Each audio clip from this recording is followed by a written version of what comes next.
Hello friends, எல்லாருக்கும் வணக்கம். Welcome back to pot to plates kitchen. நான் உங்கள் கிறிஸ்டி. ஃப்ரெண்ட்ஸ், இன்றைக்கி நம்மளுடைய சேனலில் ரொம்ப சூப்பரான டேஸ்ட்டில் சொரா புட்டு எப்படி பண்ணுறது அப்படின்னு பார்க்க போகிறோம். இது பார்த்திங்கன்னா எல்லோரும் செய்கிற அளவுக்கு ரொம்ப சிம்பிளான ரெசிபி தான். அதே மாதிரி உடம்புக்கும் ரொம்பவே ஹெல்த்தியான ரெசிபி. வாங்க இப்போ எப்படி பண்ணுறதுன்னு பார்க்கலாம். இன்றைக்கி சுறா புட்டு பண்ணுறதுக்காக இதில் நான் ஒரு சுறா மீன் எடுத்து வச்சுருக்கேன். இது சின்ன சைஸ் சுறா மீன், கிட்டத்தட்ட ஒரு 1/2 கிலோ அளவுக்கு வருது. இதை நல்லா கட் பண்ணிவிட்டு கழுவி க்ளீன் பண்ணி எடுத்து வச்சுருக்கேன். முதல்ல இதை நம்ம தண்ணியில் கொஞ்சம் நேரம் வேக வச்சு எடுக்கணும். இப்போ பார்த்திங்கன்னா ஒரு பாத்திரத்தில் தண்ணி வச்சுருக்கேன். இது உள்ள நம்ம எடுத்து வச்சுருக்கிற சுறா மீன் எல்லாத்தையும் போட்டுட்டு இது கூட கொஞ்சம் ஒரு 1/2 டீஸ்பூன் அளவுக்கு உப்பு சேர்த்துக்கலாம். உப்பு சேர்த்துட்டு ஹை ஃப்ளேமில் வச்சு ஒரு 5 நிமிஷம் இதை வேக விட்டிங்கன்னா போதும். ரொம்ப நேரம் எடுக்காது, ஒரு 5 நிமிஷத்துலேயே இது உங்களுக்கு சூப்பராக வெந்துடும். இப்போ வெந்துருச்சு. இப்போ நீங்கள் மீனை எடுத்து பார்க்கும்போதே உங்களுக்கு தெரியும், அதில் இருக்கிற ஸ்கின் எல்லாம் தானாக கலண்டு வந்திருக்கும். அதே மாதிரி ஒரு கத்தியை வச்சு குத்தி பார்த்தீங்க அப்படின்னா நல்லா சாஃப்டாக உள்ளே இறங்கும். அப்போ உங்களோட மீன் பர்ஃபெக்டாக வெந்துருச்சுன்னு அர்த்தம். இப்போ இதை எடுத்து வேறு பிளேட்டுக்கு மாற்றி வச்சுக்கோங்க. இப்போ எல்லா மீனையும் எடுத்தாச்சு. மீன் நல்லாவே சூடாக இருக்குது. பக்கத்தில் ஒரு பவுலில் நார்மலாக ரூம் டெம்பரேச்சரில் இருக்கிற தண்ணி வச்சுக்கோங்க. இப்போ மீன் எடுத்து அந்த தண்ணியில் லைட்டாக முக்கிட்டு நீங்கள் மேலே இருக்கிற அந்த ஸ்கின்னை உரிச்சு எடுத்தீங்க அப்படின்னா அழகாக உறிஞ்சு வந்துடும்.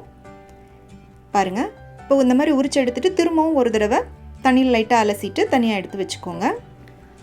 சுறா மீனோட தோலில் பார்த்திங்கன்னா ஒரு மாதிரி நரன்னு மண் மாதிரி இருக்கும். அதோடு நாம் சேர்த்து சமைக்கும்போது நல்லாவே இருக்காது. அதனால தான் அந்த தோல் எல்லாத்தையும் எடுத்துட்டு நல்லா ஒரு தடவை திரும்பவும் தண்ணியில் அலசிட்டு தனியாக எடுத்து வச்சுக்கோங்க. இப்போ வேக வச்சு தோலெல்லாம் க்ளீன் பண்ணிவிட்டு ரெடியாக எடுத்தாச்சு. இப்போ இந்த சுறா மீனை நீங்கள் தண்ணியில் போட்டு வேக வைக்கிறதுக்கு பதிலாக இட்லி தட்டில் வச்சு ஆவிலையும் வேக வச்சு எடுக்கலாம். ஆனால் நீங்கள் ஆவியில் வேக வச்சு எடுத்தீங்க அப்படின்னா அந்த சுறா மீனில் ஒரு பிசுபிசுப்பு தன்மை இருக்கும். அது கண்டிப்பாக நீங்கள் புட்டு செய்யும்போது அதில் தெரியும். அதனால் நீங்கள் எப்போவும் தண்ணியில் போட்டு வேக வச்சு எடுக்கிறது பெட்டர். இப்போ அதில் இருக்கிற தண்ணி எல்லாத்தையும் நல்லா பிழிஞ்சு எடுத்துட்டீங்க அப்படின்னா அந்த பிசுபிசுப்பு தன்மை இருக்கிறது எல்லாமே உங்களுக்கு வந்துடும். நல்லா இந்த மாதிரி பிழிஞ்சு எடுத்து வச்சுட்டு இது எல்லாத்தையும் நல்லா உதுத்து விட்டுக்கோங்க. இப்போ சொரா மீனில் பார்த்தீங்கன்னா உங்களுக்கு முள் இருக்காது, ஒரே ஒரு குறுக்கு முள் மட்டும்தான் இருக்கும். அதுவுமே பார்த்திங்கன்னா சாப்பிட்றதுக்கு நறுச்சுன்னு நல்லா சாஃப்டாக இருக்கும். அதனால் அதை நம்ம தூக்கி போடணுன்னு அவசியம் இல்லை. உங்களுக்கு வேண்டான்னா நீங்கள் அதை எடுத்து போட்டுடலாம். இந்த மாதிரி நல்லா உதுத்து வச்சுக்கோங்க. இப்போ நம்ம புட்டு செய்ய ஆரம்பிக்கலாம். கடாயில் 2 டீஸ்பூன் தேங்காய் எண்ணெய் ஊற்றிருக்கேன். தேங்காய் எண்ணெயில் புட்டு பண்ணும்போது பார்த்திங்கன்னா அதோட ஃப்ளேவரும் டேஸ்ட்டும் ரொம்ப அருமையாக இருக்கும்.